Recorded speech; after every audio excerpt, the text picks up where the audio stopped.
All right. Well, before we begin, I must acknowledge our sponsor.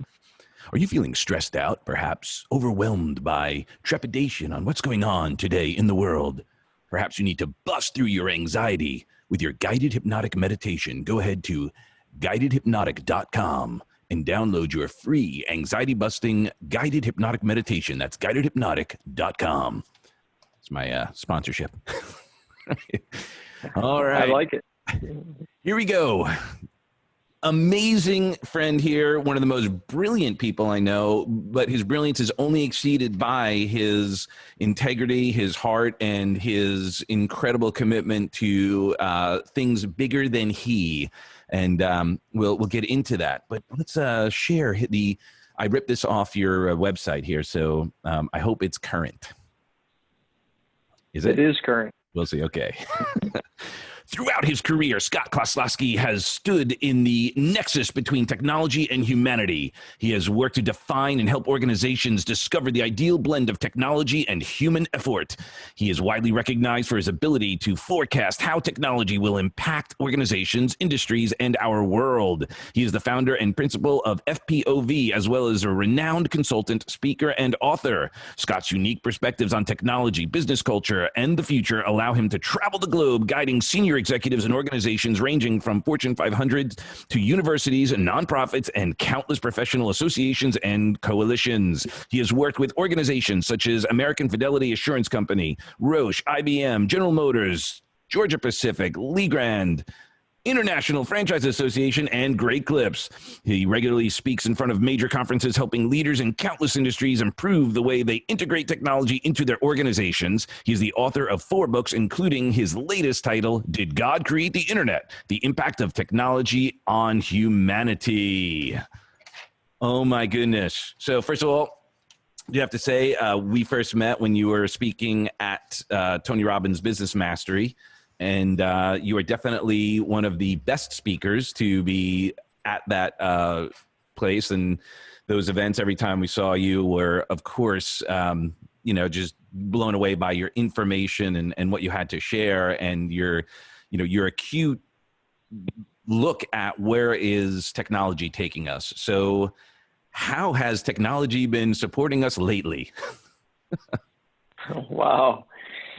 Yeah, it's been an interesting year. I read somebody made a comment. I thought it was an interesting comment. They said that the digital transformation has moved 5 years and 3 months, and I thought that was an interesting comment. Obviously, the emergency work from home is something that no one thought would ever happen at the beginning of the year. By the middle of the year, we are now much more aware of what it means when you send millions and millions of people home to work. And we didn't have the technology to probably do it quite as easily 5 years ago. Right. But there has been a combination of technologies that give people remote access to business applications, video conferencing, enough tools came together that without a lot of pre-planning in most cases, right, this emergency work from home that the pandemic has become, that has certainly highlighted what technology can do for us. And it's really put us in an interesting state where for the rest of the year, a lot of organizations are trying to figure out, all right, well, what do we go back to? We did some survey work and we were asked a question. How likely is your company or your organization to go back to the same model of 5 days a week, everybody commuting, coming into the office? And over 75% of the organizations said we're not going back to the way we were before. Mm. And that is completely supported by technology. 100%. Now, with one of the things, I've been to several of your events, and I just need to preface the heart that you have and how genuine and authentic you and your family are is tremendous. I'm a firm believer of, how you do anything is how you do everything. And you have proven that to be so, because I really appreciate your welcoming, me the way we met and then just kept the relationship going it's just been unique and rare, and as technically, like I don't know what the word I'm looking for, but as technically savvy you are, you're more heart than tech, if that makes sense. And it's huge. Yeah, I think there's a misnomer, in some cases that technology people, especially if you look at programmers, that they're non-social, or that they like machines better than they like people. My mother was a counselor all my life, and so all my life, she has counseled people, and I've seen that side of the world, of how important it is to be a good human being, and how important it is to seek enlightenment and to try to improve ourselves. And so, yes, it just so happens that some of the gifts I have are over in the technology world and being able to predict where technology is going. But as a person, I'm very interested in what does it mean to be a successful and valuable human being outside of the technology, and then how do you merge those two things together? Well, and that's obviously clear with humology and where you've seen all this going. We'll bounce around timelines a bit because obviously we have a lot of crazy stuff going on now, but just some pretext into how you got here and the whole idea of future point of view. Where did you start? Like, were you always into technology? Were you an early adapter to things that came out? Well, I mean, I started in 1980 in technology, so yeah, a long time ago now. My dad was a programmer at Boeing, which I didn't, he was not a role model to me that I said, wow, I want to be a programmer because my dad was a programmer. It was nothing like that. But when I got out of high school, I started thinking about what do I want to do? I didn't want to go to college. I hated school. And I thought, there was a world of new technologies, like PCs were first coming out, not even the IBM PC, but, Commodore and, the TRS-80, right, at Radio Shack, right? Those things were just starting to be used. And I thought, all right, technology is probably going to be a pretty strong field. Maybe that's an area I should play in. That was really, that you go way back, go back 40 years, right? That's how it all started for me. Is I needed to self-teach. I needed to learn something on my own since I wasn't going to go to college, and I happened to choose learning how to build computers and do programming, and that's where it all started. So you were like actually writing code and that kind of stuff, the whole if I recall on the Commodore 64, how to get something. That was, I think, the peak of my technological career when it came to that and how to have something repeat. But you were like building the games and such?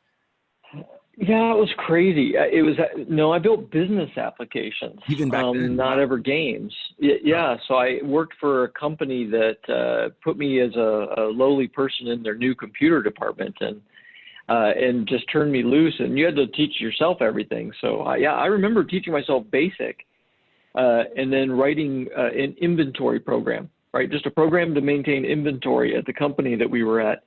And I remember I figured out, for instance, how to record sound files, and if somebody did something wrong in my inventory program, the computer would talk to them. And in 1981, people thought that was like witchcraft, right? Because we had mainframes, right, at the company I was at, and I was working on PCs. And it was just, I think back now, it's just crazy, the things that we did. One of the things I will never forget, we had a mainframe. It was a data point mainframe, and I had PCs that we were working with. And I heard that there was a way you could create a cable that would make your PC appear as a terminal to the mainframe. And so I found somebody who sent me a wiring diagram, and I made a wire, like I made a cable. I soldered it myself, right? Put it all together, and then plugged my PC into the mainframe. Put a floppy, a 5 1/4 inch floppy drive that made my PC look like a terminal. And all of a sudden, my PC was a terminal on the data point mainframe. I was experimenting with things like that. And it's so funny now, right? Because no kidding, Doug, it was like witchcraft to the people at the company. I'll bet. And so, yeah, that's where I started. So you were there obviously at the beginning when there was very little regulation, there was no compliance and so forth. And obviously you talk about, the witchcraft, the mindset. How did you notice, and is that how you also started to develop the future point of view and the integration on, compliance, regulation, and of course, user relationships, like, how that all kind of combined? It started for me at 19 years old. I remember one of the early things that happened to me. Our company was selling PCs before IBM had PCs. We were selling like Victor 9000 PCs. And we had a lot of banking clients. And so we had a bank that bought a PC, and they wanted to do asset and liability management, right? I remember asset and liability management on this PC. And so we went and we installed it at this bank, and the banker's 65 years old. He's looking over my shoulder. And I said, someday there will be PCs on everybody's desk, right? You won't need the mainframe because you'll have personal computers on everybody's desk. And I'll never forget, he looked at me and he said, "Son, that will never happen. We will never give people computing power on their desks." The fact that I remember that moment now, right, all these years later, I was 19, I think, when that conversation happened, and it was a bit of a challenge to me because in my mind, I was making a prediction to him of something that would come true, and he completely disagreed with me. And of course, it turned out I was right, right? And I wasn't always right, by the way. There were predictions I made, over the next 3-4 years when I was talking to people. Some of them didn't come true. But I think it started pardon me? They didn't come true in the timeline you predicted, or just not at all? Like that something wasn't. Not at all. Not at all. I remember specifically people asking me, for instance, questions about software, and me giving them advice that later I realized my advice was completely wrong about that piece of software. And so I learned that there's a gift, or there's a skill in being able to kind of predict where things are going, or where technologies are going, where trends are going. And I think I just became interested in it because of the field I was in. Technology was starting to blow up, and more and more people were interested in my ideas about where things might go. And so it started young, and just kind of blossomed through the 80s. And I'm blessed to live the timeline I've lived in because, during the 80s, we got really the first versions of the internet, and we got email, and, it got way past PCs. And in every case, I was always on the edge of that. And then people would ask me, where is this going? And so, by the time the 90s roll around, I had gotten pretty good at predicting, where technology was going to go. I'd made enough mistakes, honestly, right? I made enough bad predictions. I started to learn, okay, well, what are the filters you use to actually make a prediction accurately? So you were a PC guy when Mac came out, or Apple. Did you see that turning into what it became? Were you an early adopter with Mac? I was not an early adopter. I learned them right off the bat, played around with them, but I didn't use them personally. But in the early days, they were, I hate to say this because, everything I use is Apple now, but they were a bit more of a toy. I mean, it was just for somebody doing graphics, or somebody building games. I mean, they had more of a specific use. Mm-hmm. And so I was in the business world, and so it just wasn't something that I adopted. Now, I think I still was a fairly early adopter of Apple, but, it was not something that I adopted until Steve Jobs' second time around. Okay. So, and that was after, for a while, I remember Apple had licensed, and you could get, I guess, a generic Apple product, mm-hmm. Which was an interesting time for some who were into it, and they could get basically they could put together one similar to the way PCs were being done. And then, right. And that stopped. So primarily business. When did you start getting into the marketing aspect of it? And part of this also going to lead to kind of also where we're at right now and looking at similarities to just how things are done. But how did marketing start becoming part of your, your lexicon? Late 80s. So in the late 80s, I had just finished working on the Haldeman Diaries with H.R. Haldeman from Nixon's chief of staff. And I had met some people in Washington, D.C. while I was doing that work.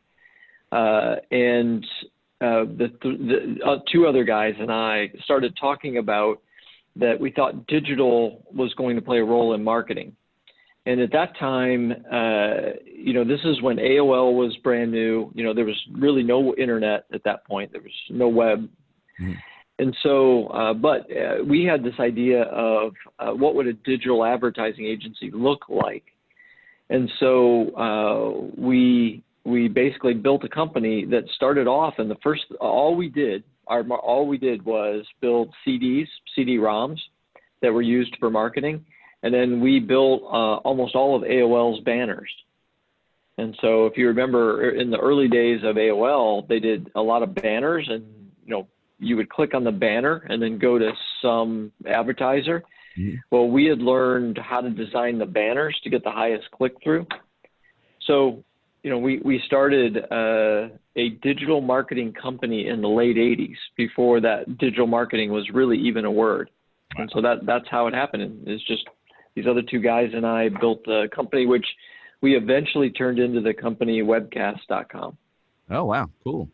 So, and I'm gathering that that's where you started really seeing the relationship of humans and technology, and that was it sounds like the beginning of it. But when did humology and that philosophy really start to come into play for you? We could probably back it up to in the early to mid 80s. You had a lot of people writing software.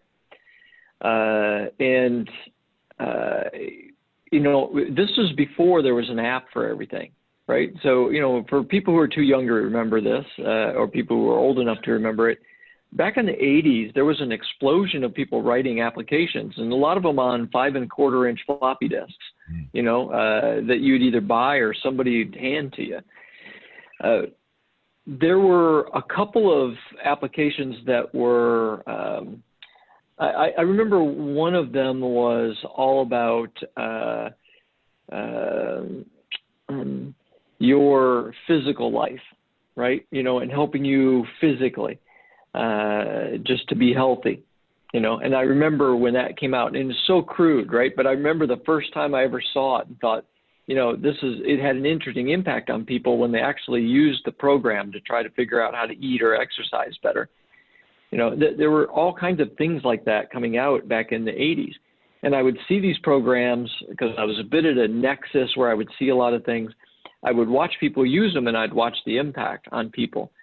And so it was in the 80s that it really started to get across to me that computers were going to have a powerful impact on people's behavior. Well, then when the internet came out in the middle 90s, right? Early to middle 90s, and email came out.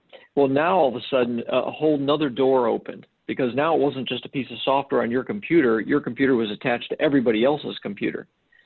And immediately became obvious to me. I mean, the moment I saw the internet for the first time, which the first site I ever went to was whitehouse.gov, because it was one of the first websites that was out there. And by the way, if you went to whitehouse.com, you got a porn site. And that was almost, to me, that's such a intriguing thing. Yeah. That, two of the first, 100 sites that were built on the web were whitehouse.gov and whitehouse.com. One's a porn site, and one's the actual White House site. So the moment I saw that, I knew, okay, it's just a matter of time till now everybody in the world is connected. And again, coming out of the 80s, where I saw what software would do to somebody's life, or could do for somebody's life, now I thought, okay, well, now we're connecting everybody. And what is that going to do to humanity in general? So, for me, it was 80s and early to middle 90s where it became really clear to me the concept of humology, right? The integration of humans and technology, and that was going to be a big thing. And ever since then, it's just been me observing and watching different flavors of that. So for example, AI, I look at AI now, and AI has interesting implications. It is both replacing tasks that humans do, and then it's augmenting tasks that humans do, right? So to me, I look at AI and I see it as what is the impact now on humanity, and then just continue to play it out, But it's yet just another one of the technologies I've seen since the 80s of our interfacing with the machine, and then what does that do to us? And did any of that surprise you? Was there any technology that you didn't see coming, or uses that you were like, wow, I didn't even think of that? Or were you kind of, as things were unfolding, as you were observing, kind of going, oh yeah, I saw that coming, took longer or less time than I thought it might? Doug, I'll give you a general answer.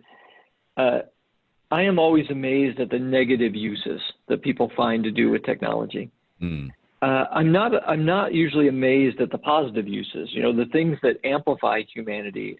Those will never surprise me. We're very good at solving problems, and we're very good at doing things that help each other.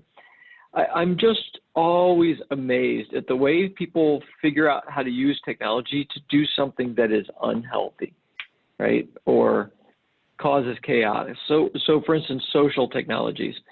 I think it's wonderful how social technologies connect people, right? Especially in our family, for instance, the older generation who's able to connect with everybody else so that they're not just sitting in a rocking chair all day long, at 80 years old at their house. Right. So I love that. Then at the same time, I'll scroll through what people are posting on social technology sometimes, and it just breaks my heart how inane some of the stuff is, or untrue, some of the stuff is that people. So I was shocked at the negative impact of social technologies, right? Not shocked by the positive. Right. Well, and I guess, technology is energy. So it could really just enhance. So negative people, or when they're in a negative state, use it to create more energy with it. Do you remember, I would think it was the 80s when the first video phone came out. And I remember it was a box that it didn't take off. And what do you think the difference was? Was it just saturation and people used to it? Like, why wasn't it embraced when it first came out? I mean, it seemed like decades before it actually became a norm now with FaceTime and Zoom here and so forth. So we've seen that a lot, right? I think about the Apple Newton. I mean, the Apple Newton was a handheld, years before a lot of other people had handhelds.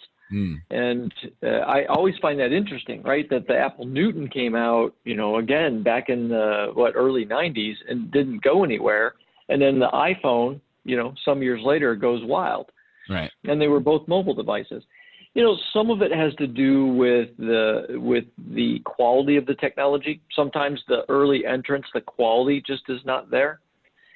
Sometimes it has to do with the cost. It's just too expensive, so it doesn't have mass appeal. But I think a lot of times it's just acceptance. It's just, are people ready to accept this thing yet?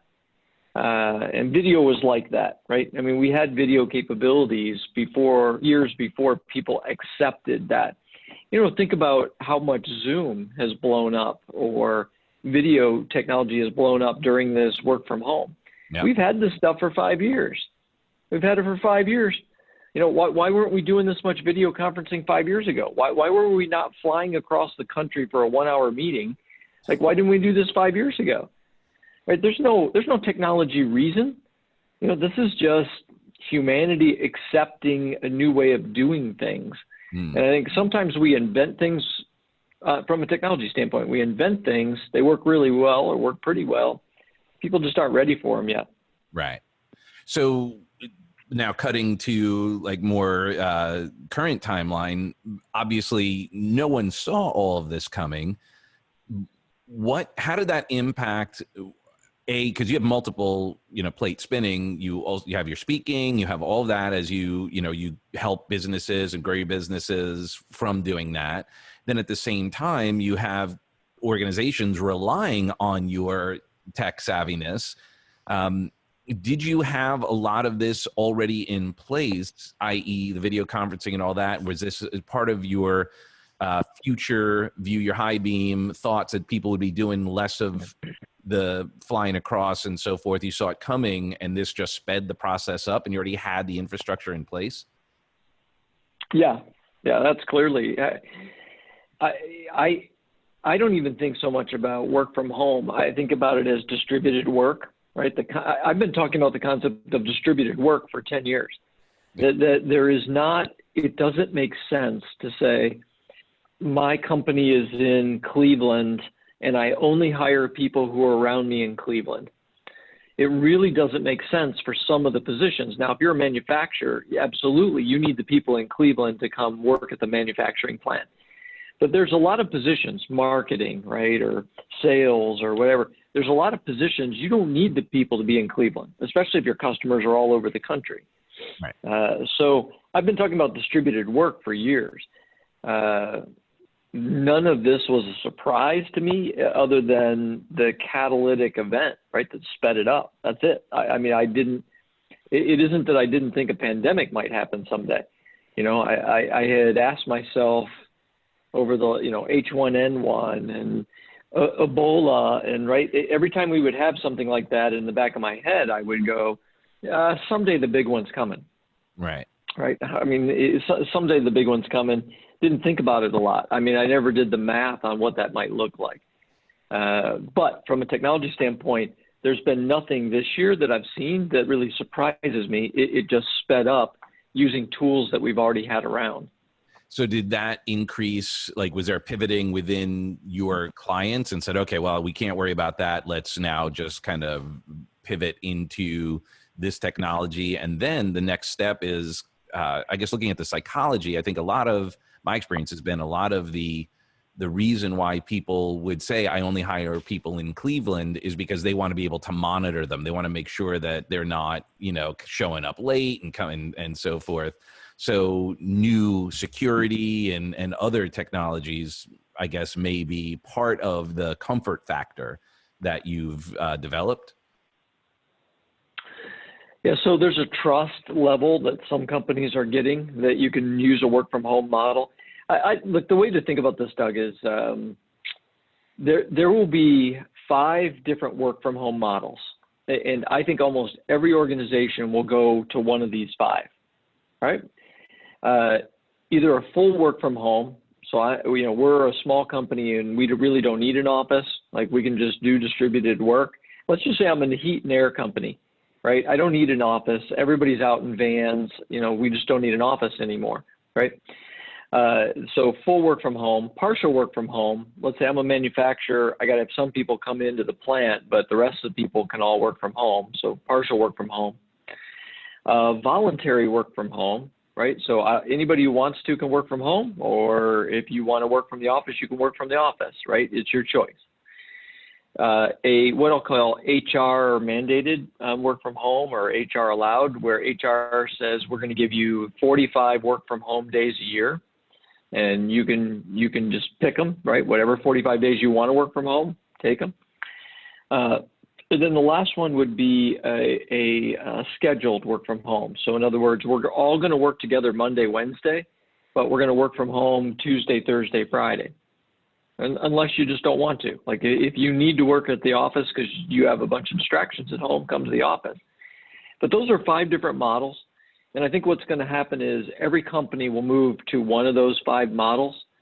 I think rare will be the company who just goes back to 5 days a week, everybody come in, right? Everybody commute. Because they've gotten the trust factor now, because they probably put in a little bit better technology than they had before. And they've realized that they can expand their workforce if they do allow work from home a little bit, as opposed to if I force everybody to come into the office 5 days a week, I shrink my workforce, right, to only people who are willing to do that. Mm. So in the storage, obviously things become more cloud-based, and that's made that possible as well. And this sounds like a kind of a weird observation, but one of the reasons why it seemed that like when everything became digitized, that there was going to be less paper use. Yet for a while, it seemed like everything was printed out, everything was stored, separately as like sort of a redundancy or so forth, which may have been one of the reasons why there were offices.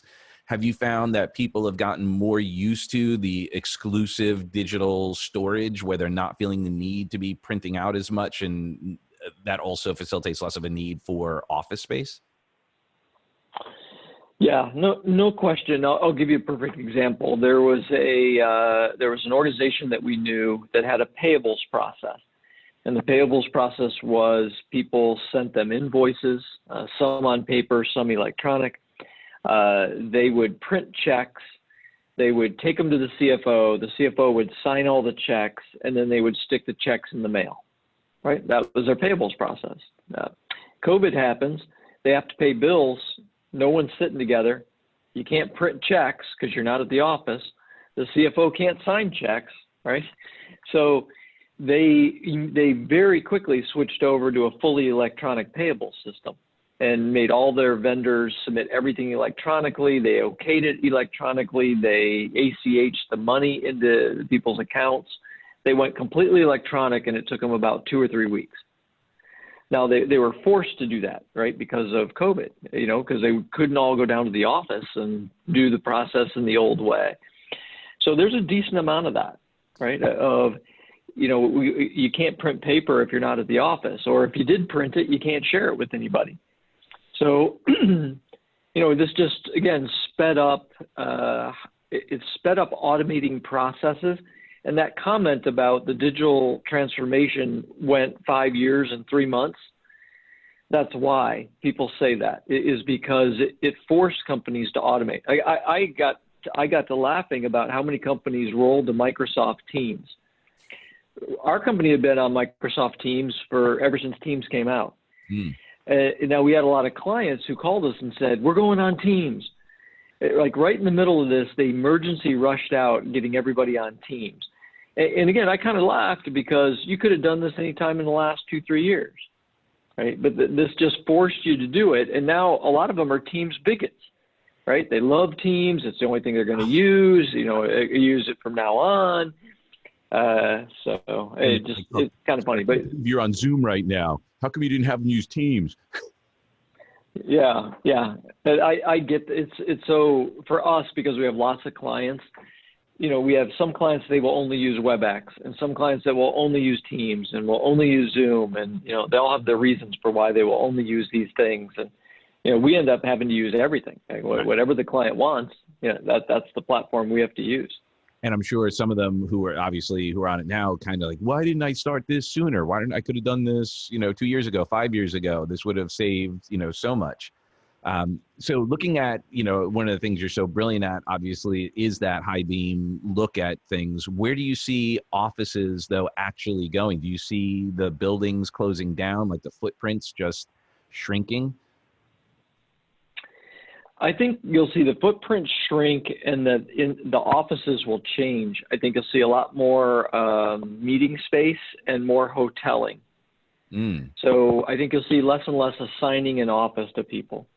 So if you actually look at what the floor looks like, you'll have more small conference rooms, and then you'll have just office space that's not assigned, right? What they call hoteling.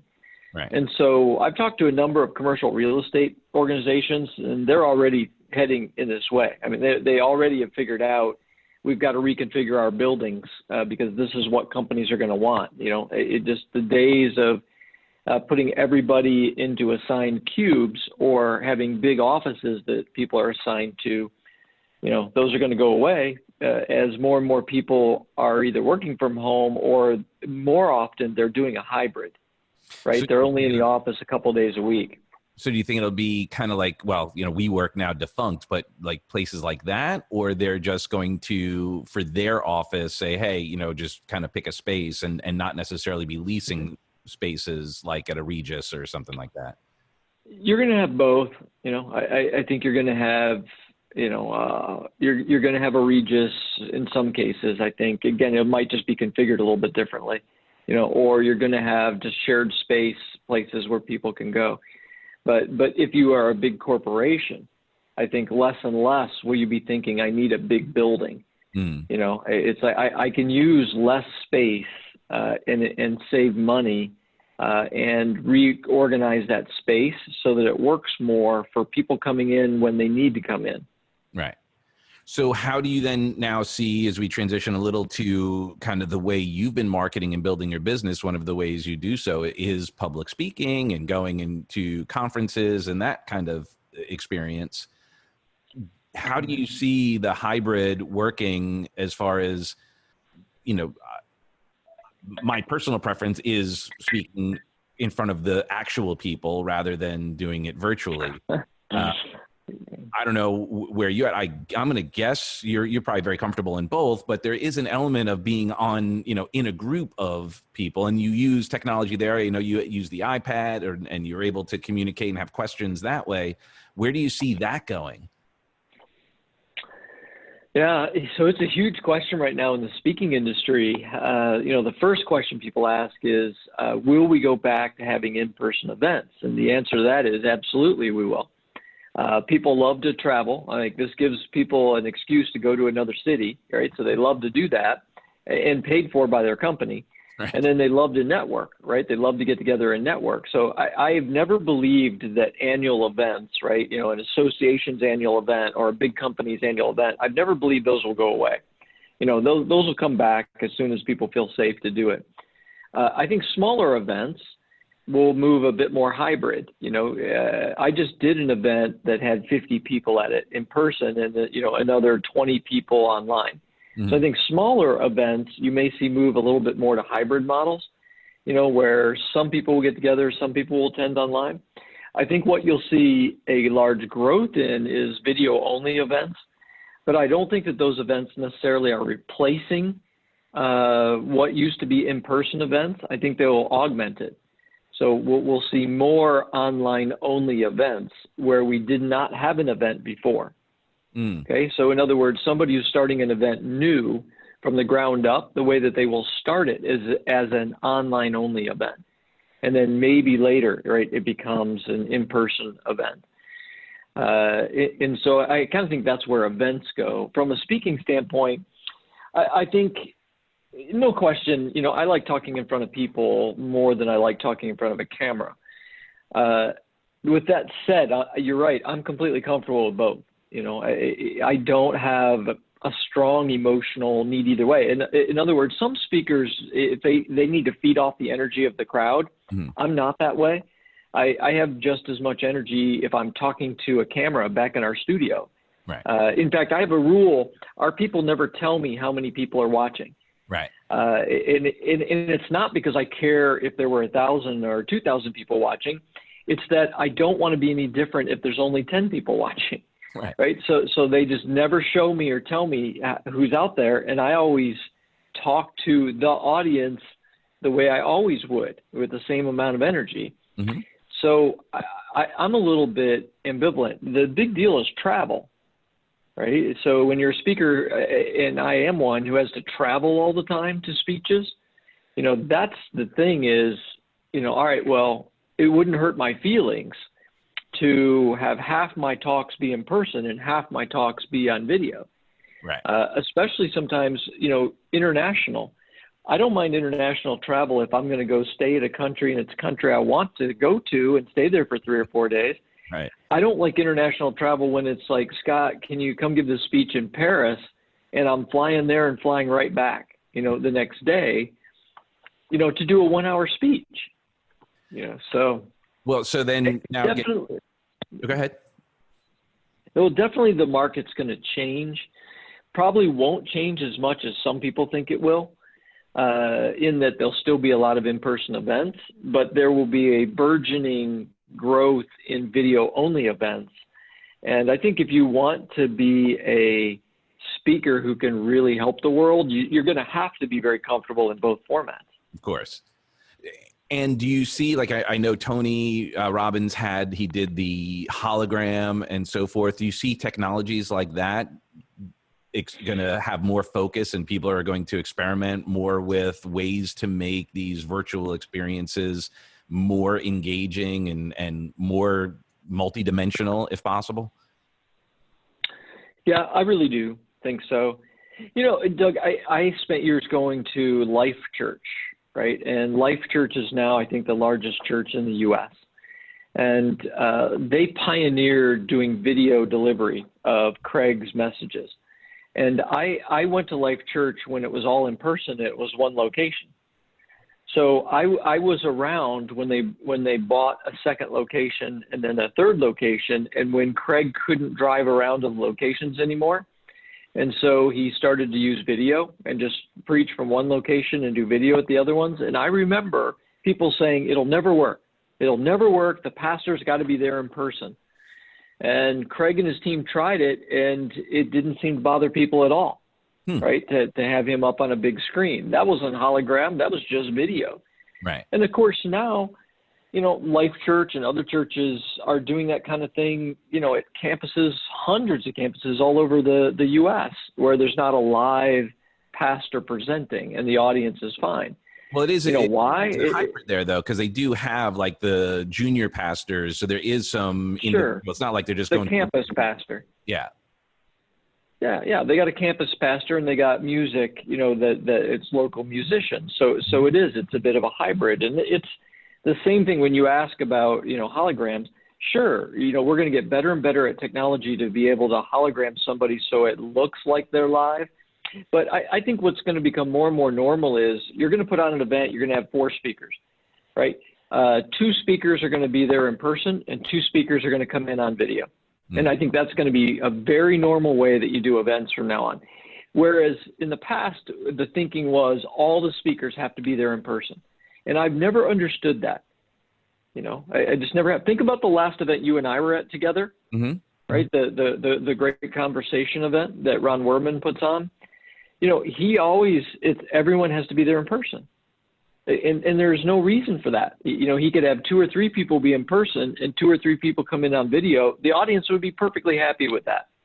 And with the technology now, obviously, and especially the way you did it, you already prep people for the hybrid experience, because rather than just raise our hand and ask a question, they typed it in and you were, able to answer it that way anyway, which then conditions people to be seeing someone on the screen and know that they could still ask a question. And I think that's where the necessity is for the hybridization, so that people could still feel that connection, that it's not just like they're watching a recording. To have some sort of interaction is huge. Yeah, I'll tell you a story. I had a client in London last year, and they asked me to come speak. I flew over to London, gave a speech. It went really well. It was for their employees, and it went very well. They liked what I did. I come back home 2 weeks later. They call again and say, "Hey, will you come back? We want you to give another speech to a different group of employees," and I couldn't do it. And I said, "Let me just video in. I'll video in. I'll use Slido. They can all ask me questions. I'll be able to see them. They'll be able to see me. No problem. And it'll cost you quite a bit less, right? Because I'm not going to have to fly all the way there and back. You don't have to pay the flights and pay my higher fee." And at first they're like, we really like having you here in person, blah, blah. Well, they eventually said, let's do the video. So I do the video. I interact with the audience. They're sending me questions. I'm answering their questions. I could see on their face when I was done with that, they were like, why would we ever have him come back here again? Right? I mean, that was just about as good as when he was here, and we paid him a lot less money, right? And so sure enough, ever since then, they have had me video with their folks.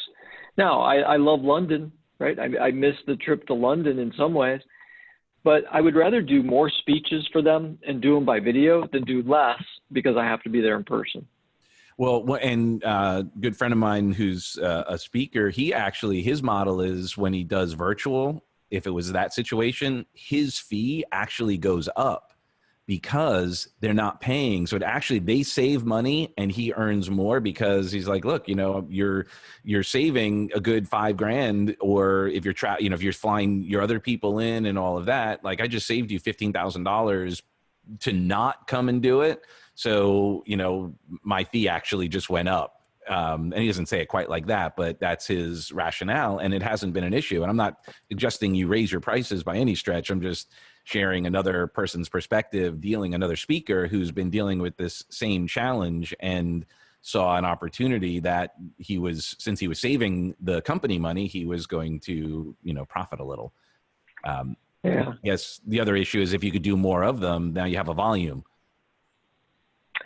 Yeah, well, I've definitely seen the fees are rising on video. So I think there is a bit of that dynamic out there. But I think also the speakers are saying, yeah, I don't have to travel, but I still have to prepare, and, it's still, the same, unique, valuable content. And so I think, what I've seen the last 3 months is my fees and other people's fees are slowly creeping up, even doing video. Yep. And how have you found when it comes to marketing yourself as a speaker? I mean, you already had your clients already, but have you changed the way you market for your business and for speaking with all of this new dynamic? Not on the consulting side. On the consulting side, we were always good at working remotely with clients, and so that there's no difference there. We just do more working remotely. On the speaking side, the only thing that I do that's maybe different is I just make sure people know that we have a studio and I'm completely comfortable with video, and I've got some tricks up my sleeve of things we can do with video. So that's all. Is just when somebody reaches out now, we just give them a choice. It's like, well, I can be there in person, or we've got a inventory of things we can do with video. So now let's look at how we're dealing with then all of these challenges with COVID, with then, the political climate and all of that. How do you see technology impacting, and have you seen changes in the way technology is being used to influence, to get messaging? And do you see, some opportunity for people to, improve things? Because you shared earlier about also surprised about the negativity. How could we utilize technology for good at this stage? Well, certainly there's a lot we could do with tracking pandemics. So there's a real fine line between that and privacy. But I think that we got a lot of room to run on how to use technology to slow down or stop a pandemic. So I'm sure as entrepreneurial as we are in the U.S. and other countries are becoming, you'll see for the next year a lot of new applications come out that will be able to help stop or will better track disease spread. So definitely technology will do that.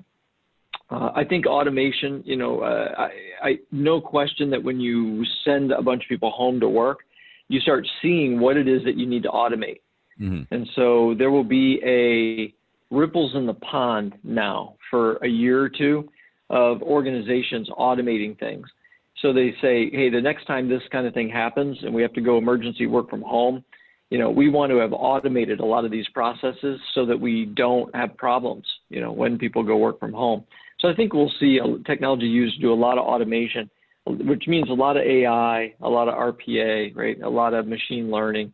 You'll see a lot of those tools get used to try to automate things. And then, Internet of Things has been growing for a while, right? Wearables and Internet of Things, so smart devices. I think we will see more and more applications of smart devices, both for health reasons, tracking things, but not just a pandemic health response. As soon as you understand that you can use wearable devices to help with a pandemic, you're also going to say, well, if we have people in the field in West Texas at an oil yard, we don't want them out in 105 degrees unless they got a wearable on, so we can track and make sure that they're, not getting into an unsafe situation.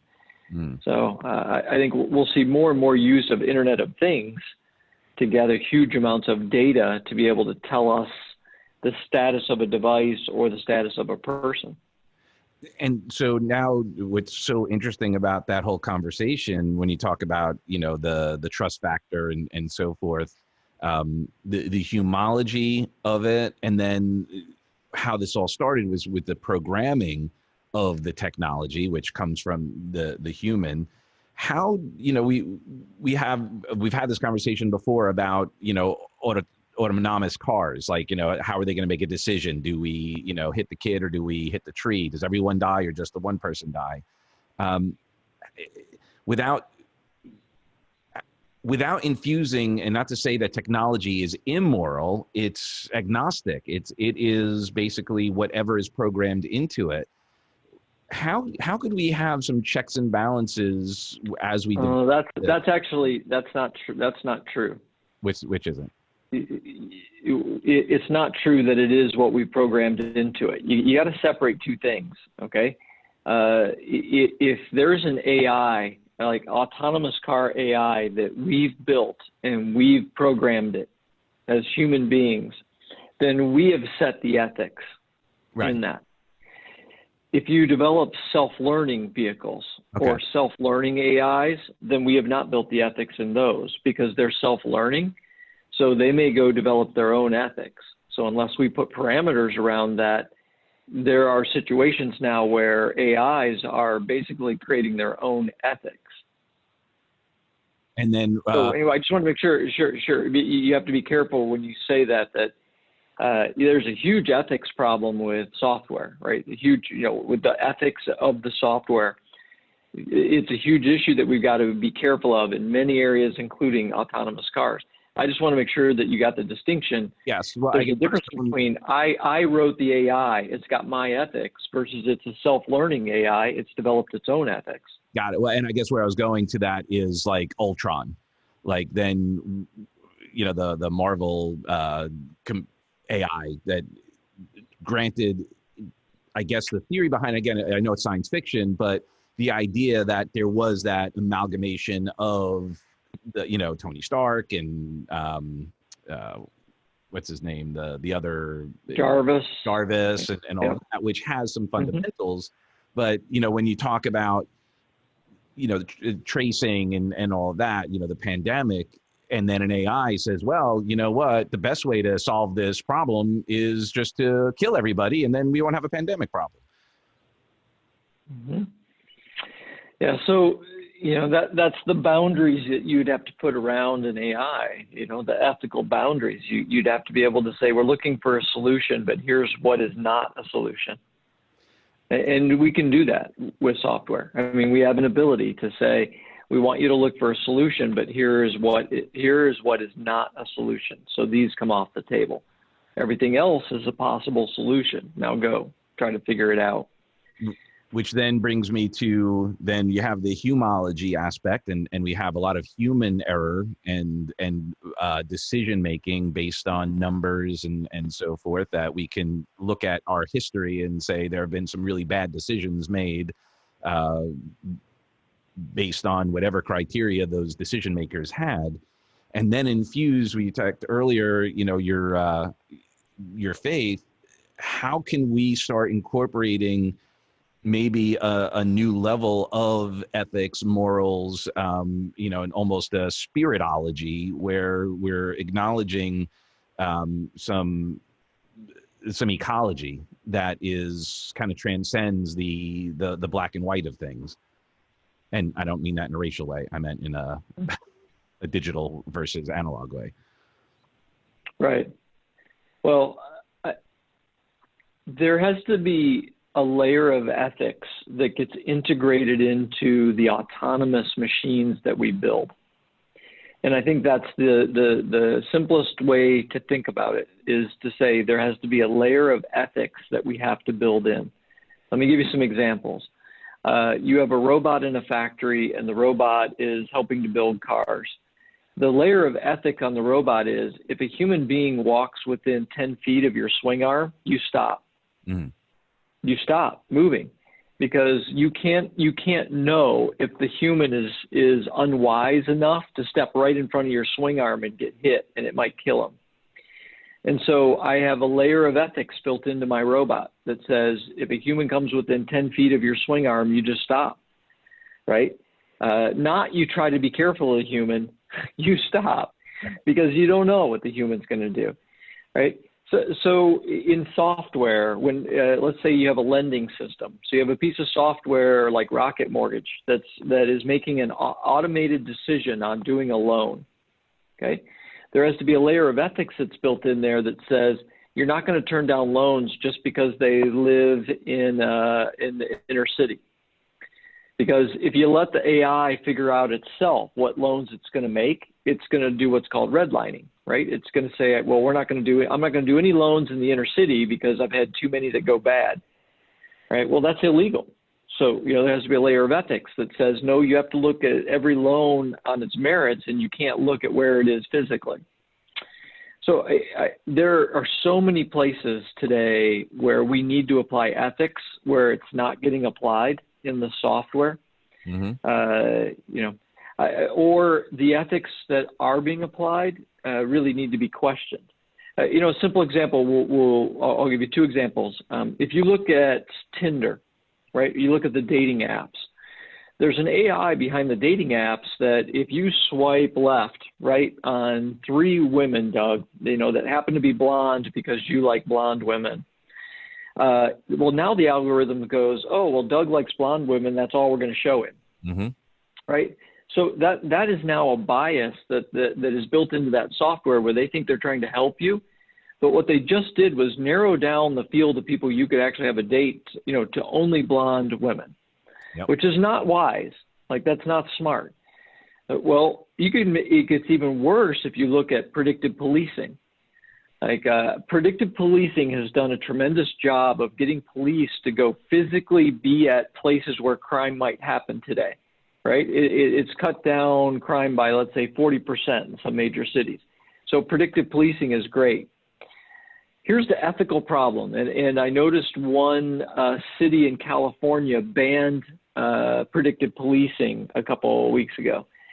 So the problem that we found with predictive policing is every time you start arresting more people in a certain part of downtown, let's say, then the predictive model starts saying, well, there's more and more arrests coming from that place downtown, so let's put more and more police there.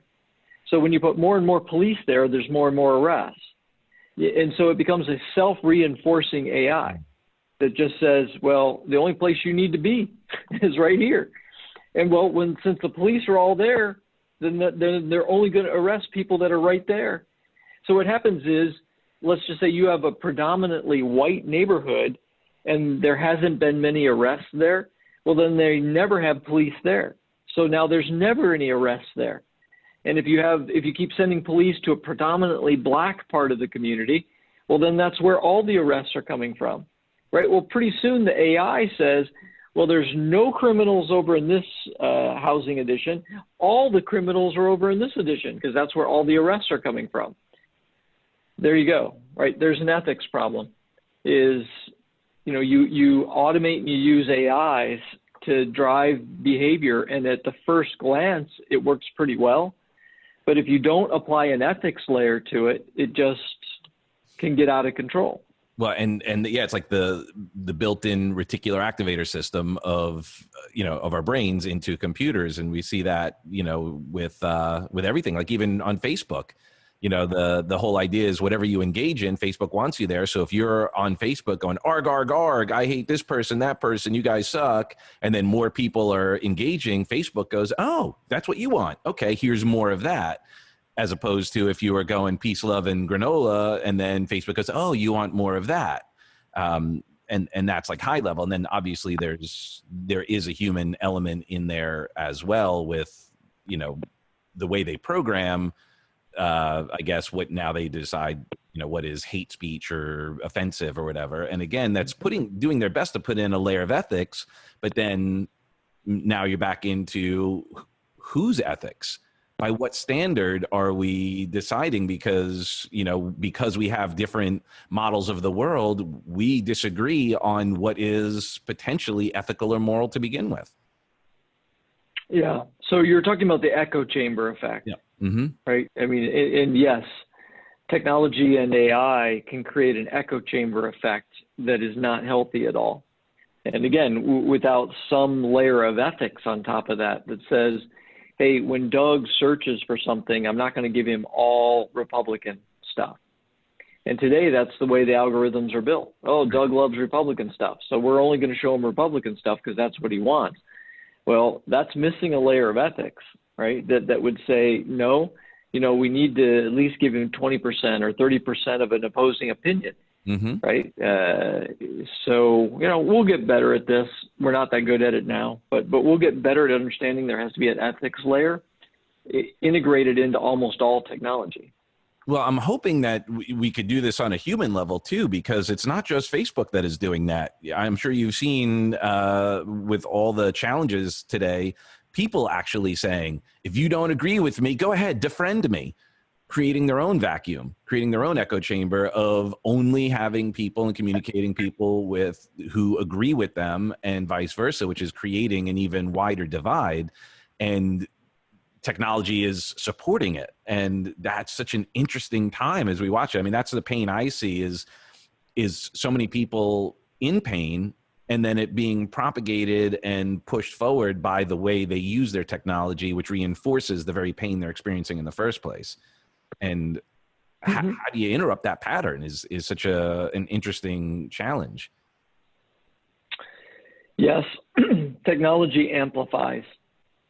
So it'll amplify your bad behavior. It can amplify your good behavior. It'll amplify your bias, right? Or not, So technology just amplifies. That's what it does. It'd be pretty cool if there was kind of like how there's an app, or I think in the iPhone now it shows you, how much screen time you had and so forth. I wonder if there would be a way, or if there's an algorithm that could be created that actually creates like a holistic view a little bit, like just kind of offering some other perspectives as you were searching something, whatever. Hey, you saw this. Here's something else. Because I find myself doing that to the best of my ability. If someone shares something and it intrigues me, I go, okay, well, that's interesting. Let me see what is the other side of that. Like, what's the other end of the spectrum here, just so I have a deeper understanding as to what is the motivating factors behind this. I don't know. Is there technology out there that does something like that? Not that I've seen a lot of. I think that, though, you have to think in terms of generations. The first generation was just how can we customize things so that you really like them so that our company can make money. Yeah. Right. I think you're looking at second, third generation thinking to say, all right, how do we use this technology to make people better human beings? And I'm not sure we're there yet. And how do you think this is going to, I know they're in New York, they're talking about it. I don't know if anyone has come to you about this, about education and how technology is, I know kids, obviously our daughter has an iPad and she knows how to use it and so forth, but there's an element of, sort of a necessity of being in person and having the ability to monitor, especially with young children who already have ADD to begin with, just by their nature of curiosity. Where do you see technology going in education? And particularly for younger generations, because as you get older, you can clearly, implement some of your own personal responsibility, but when you're under 10, it's a little more challenging. I just think education is going to learn to be more hybrid. So there's been an opportunity for 20 years for K through 12 to be more hybrid, and both society being used to the model of send people to school for 8 hours, working parents wanting their kids to go to school for 8 hours, the schools being built to have people come for 8 hours, designed that way. Lack of having every child having a device. There have been a handful of things that have kept us in a world of just ship them all to school for 8 hours. Right. But I think this is a catalyst in breaking that down, quite a bit. And there's no way this rubber band goes back to the way it was as far as K through 12 education. It won't. Nope. It's a lot like work from home, right? It's just not going to go back to the way it was. The question is, will it be 5% different, 50% different? It'll depend on the school. It'll depend on the grade, right? It'll depend on the administration. There's going to be no set rules. But I think what we will see is the hybridization, where the school starts to figure out how to understand what kids need to be at the school versus what kids can do well on their own. Mm-hmm. And probably less demand of you have to attend school or you are truant, right? Because I think they will figure out, well, there's some kids that, if they attend 2 days a week and then work, do their work on their own the other 3 days a week, they're killing it. They're doing fantastic, So do we make them come all 5 days so that they go to gym? Do we make them come, all 5 days just for the social, impact of it? So I just think there'll be a hybridization of education of K through 12, and that this will be the catalytic event that did that. For sure. Well, it's obviously clearly happening. Do you see like virtual reality becoming that much more of an experience just for engagement sake, like to keep people more engaged and focused? Is that a technology? I don't know if any studies have been done as far as the efficacy of anything in the VR world. I suspect it won't be live VR, where you put your kid in the VR rig and then they're attending class.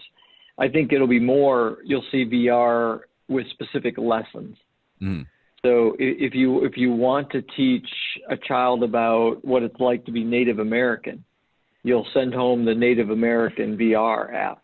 Mm. And so they'll put it on and be able to see how a tribe lived, right? And literally sit in the teepee, right? Or sit at the fire, or, right, sit during the ceremony, which will be fantastic, right? You'll be able to experience what it's like to be a Native American in a way I never could when I was young by just reading books. Right. So I think that's where we'll see it. How close are we to a holodeck? We're a long way away from a holodeck, because even if you can get 360 view, but in a holodeck, they were running around and doing all kinds of activities and interacting with the deck, and we don't have that. Right. The closest thing, not anytime soon, not the full holodeck, because I know what you're talking about with the holodeck, and I know what they did on a holodeck, and we're not going to replicate that anytime soon. Right. But I think not having to have a VR rig and being able to walk into a room that's 360, I think that we could do.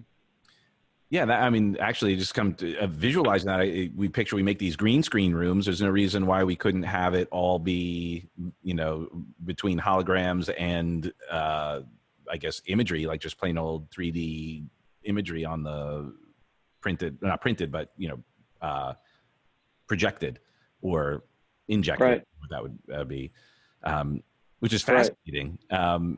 Because that would be one of the ways, because that's the challenge I see with young ones, is the engagement and keeping them focused.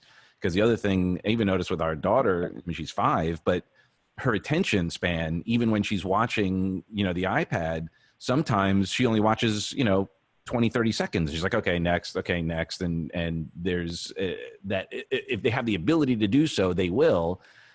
So how do you keep them so engaged that, because we're kinesthetic as well, like we have the different learning styles, visual, auditory, and kinesthetic. How do we integrate all of those, especially when we have some favorability, like some, I'm more kinesthetic than, so I need to kind of do it to feel it, or to learn it more effectively, which is just insane.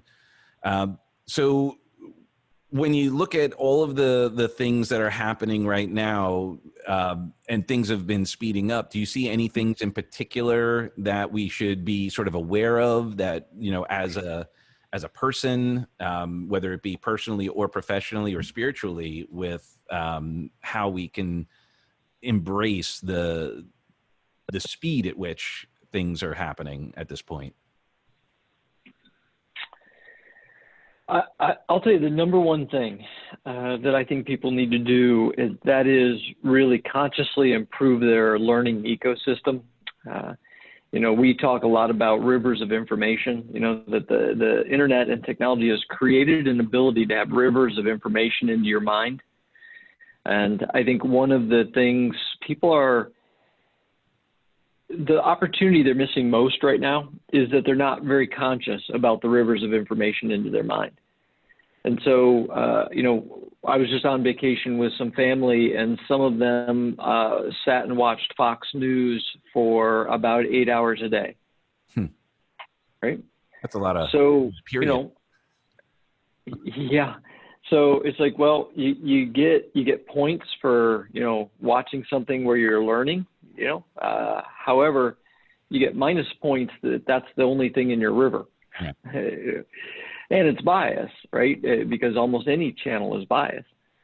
So I think the number one thing with technology that people are losing an opportunity is consciously saying, all right, I got X amount of time a day to be able to take input and to learn.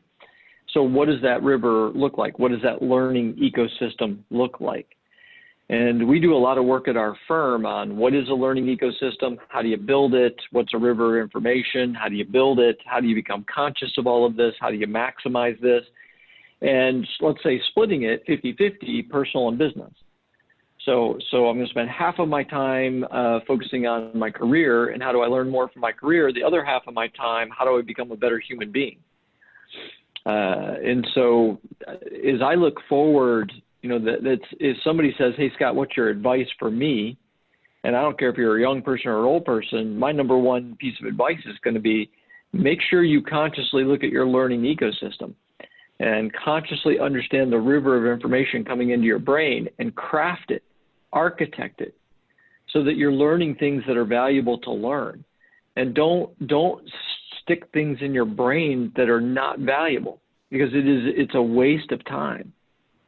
Well, and that becomes a virus inside your brain because it does. It distracts you. It really does. It just distracts you. Well, which then brings me to kind of like a little back to we were talking about the AI and the swing arm and so forth. And then obviously we've heard of computer viruses and obviously we have human viruses.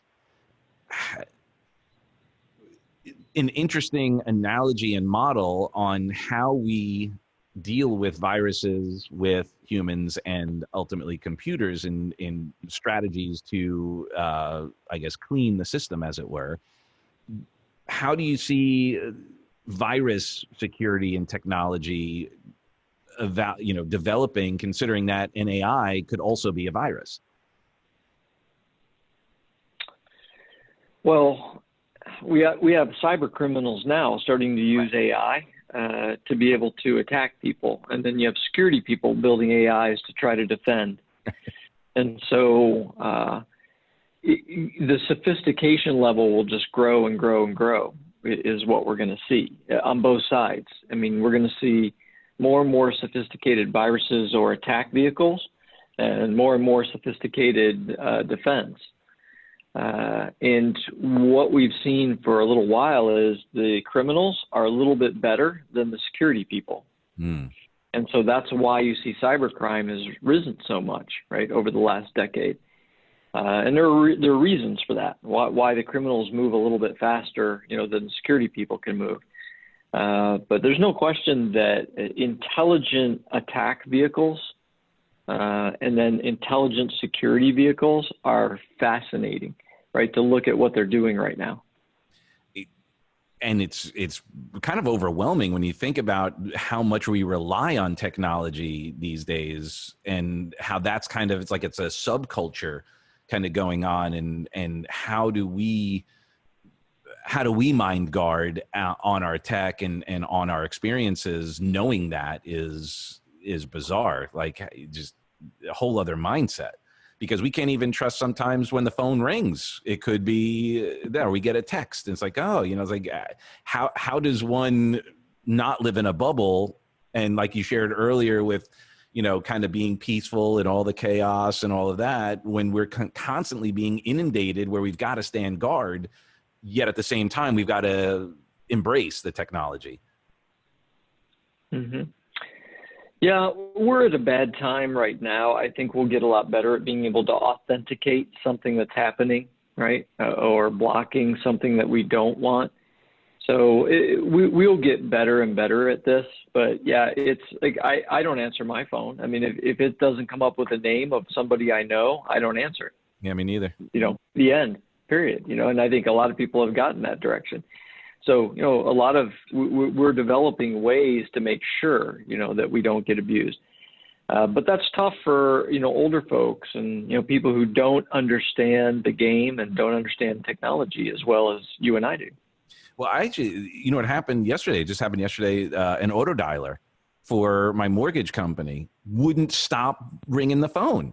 Like, because I guess that whole mindset as well is when there's people, if they're, you know, you get nervous because if someone you know calls and maybe they were calling from another number and you don't pick up, they're like, oh, I just got to call them again. They're going to know it's urgent and they're going to finally pick up. And that's what I did after the fourth time. I'm like, good Lord, man. And then I listen and then I'm like, oh, no, this is an auto dialer. And then it's like, hey, this is Donovan from, you know, Loan Depot or whatever. You know, do you know that? I'm like, oh, come on, really, dude? So they're not even dialing the phones. The auto dialers are doing it and they're getting smart. Yeah. Yep, that's true. So with all that being said, we've covered so much. Any final sort of observations where it's anything that your heart is, you know, weighing to share? Because I know you're an extraordinary deep person, and I know we've kind of gone all over the place. I'm really blessed to know you, and thank you for sharing your time. And I just wanted to know if there's any final bits of information or anything that you have going on that you want to share that we can, you know, get information out there so people can work with you. Well, look, let me tell you what I want to share. You know, as far as people working with us, anybody who wants to or needs to be able to look into the future and deal with technology and use technology to try to be a good tool in the world, you know, we love to help folks like that. And if somebody needs a speaker who has a good inventory of edgy ideas about where things are going in the future, love to do the speaking. When you say any last thing to share, the most important thing I think for me to share probably would be a message of hope, because you know, this year has been chaotic, and it's going to continue to be chaotic, I think, for the rest of the year. And I really see, you know, a lot of people what's having a negative impact on, you know, just a lot of anxiety, a lot of frustration, a lot of discontent, a lot of divisiveness, you know, and, you know, I guess the biggest last message for me is, like, I grew up in the 60s, okay? If you were around in the 60s, we've seen this all before. Because in the 60s, you had the Vietnam War, you had all the protests against the Vietnam War, we had a president that in the early 70s, you know, had to leave office because of Watergate. You know, we had a lot of divisiveness between the hippie generation and their parents and the older generation. You know, we saw worse than this because at Kent State, they were shooting protesters. You know, I mean, in the 60s, we had the same kind of volatility, and we lived through it, and we grew. We grew, we learned, we improved as a society. I just hope people who maybe did not live through the 60s or do not have that kind of context, that you look at this year and you don't completely panic and lose your mind. You know, there are reasons to be peaceful, and there's reasons to be calm, and there's reasons to be hopeful, because what we are going through now, seriously, it is less chaotic than what we went through in the 60s. And we will get through this. We will learn a lot of really good lessons. We will improve humanity after coming out of this year. And that would be my last message to people is, hey, let's be spreaders of a message of hope, and get people to have a perspective that all is not lost, even though sometimes you look at the media and you feel like that all might be lost.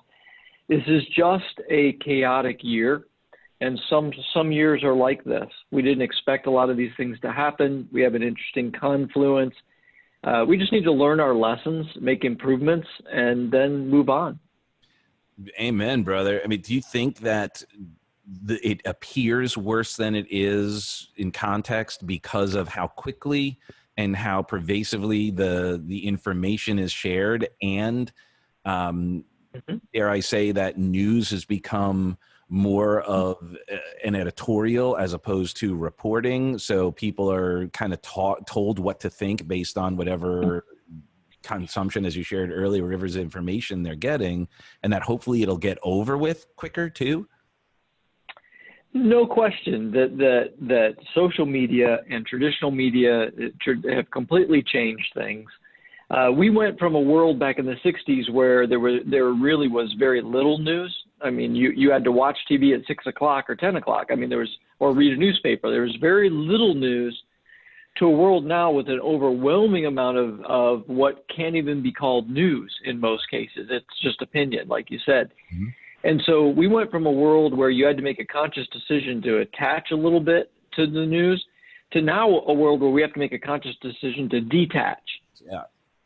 Right? And I think people haven't made that adjustment in a lot of cases. And they are sucked into a whirlwind of way too much input and way too much unhealthy input.